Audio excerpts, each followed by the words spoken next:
J'ai 30 ans. Et 2 semaines. Et demie, si je cherche à être précise.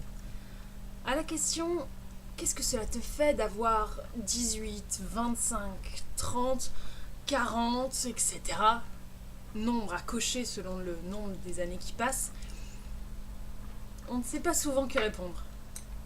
Généralement, on a un petit coup de chaud à ces passages, comme si on avait mis des années à gravir la marche qui nous sépare de cet âge fatidique. Et arrivé au sommet, on trouve que la marche était quand même plutôt haute, même si on l'a pas vu venir.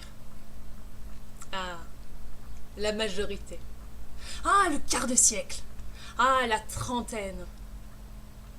Eh oui, la trentaine, ce n'est que 30 ans. Ce n'est pas une phase qui s'affiche avec une autre métaphore. Mais ne vous inquiétez pas, vous n'êtes pas oublié pour autant, surtout quand vous êtes une fille.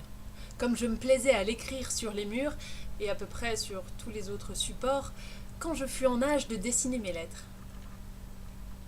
Alors, c'est pour quand? Oui, tu es encore jeune, mais l'horloge biologique... Ah oui, 30 ans, j'avais oublié que c'était quand même une date de péremption pour certains biologistes de comptoir. Même YouTube s'y met. Et à chaque intervalle entre les chansons, si je n'enclenche pas mon bloqueur de publicité, j'ai l'immense bonheur d'entendre des gazouillis d'inconnus et une voix off qui me susurre qu'uriner sur un bâton fera de moi une femme comblée. Même si évidemment cette action nécessaire pour lire le résultat n'est pas explicitement évoquée dans la publicité. Étrange. Et Yves Rocher, de me dire qu'il faut que je pense à ma peau qui change. Heureusement, face au marketing hasardeux des années étiquetées, heureusement il y a vous. Il y a vous qui poussez aussi avec les années, parfois avec des bourgeons, parfois en changeant de terre, parfois en s'associant avec une autre plante. Vous prenez votre temps. Alors vous apprendrez que les dates de péremption de vous-même, c'est comme sur les yaourts. Hein. On est large en vrai. Donc en année yaourt, j'ai encore de très belles décennies devant moi. Et en année miel, je suis immortelle. Au départ, j'avais presque envie d'être concise pour une fois, avec un simple et grand merci. Mais j'ai trouvé ça quand même un peu vague, un peu flou. Car ce n'est pas merci d'être venu, ou pas d'ailleurs. Pas non plus merci d'avoir pensé à moi malgré la distance.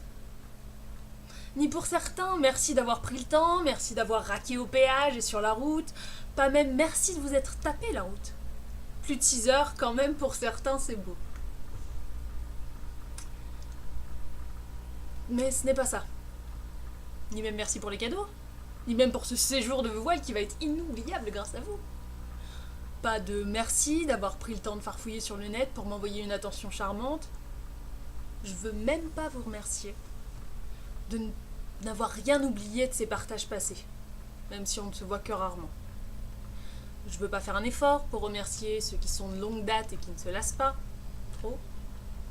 Pas même encore merci d'avoir pris la peine, d'avoir enfermé ces moments dans des appareils photo et d'avoir pensé à me les envoyer.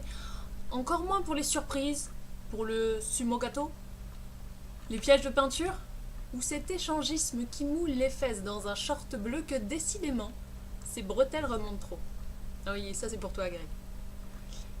Pas plus de merci pour ce trampoline de jeux de mots à la De Vos, et je ne vais quand même pas remercier la météo d'avoir ceint ces 2 week-ends de rayon spécial réchauffement climatique. Ni même remercier les cuistots d'avoir essayé de nous engraisser en hommage à Hansel et Gretel, avec des mets succulents. Mais merci quand même. Juste, merci. Parce que c'est bon de partager vos vies. Parce que c'est un peu tout ça, et mieux encore.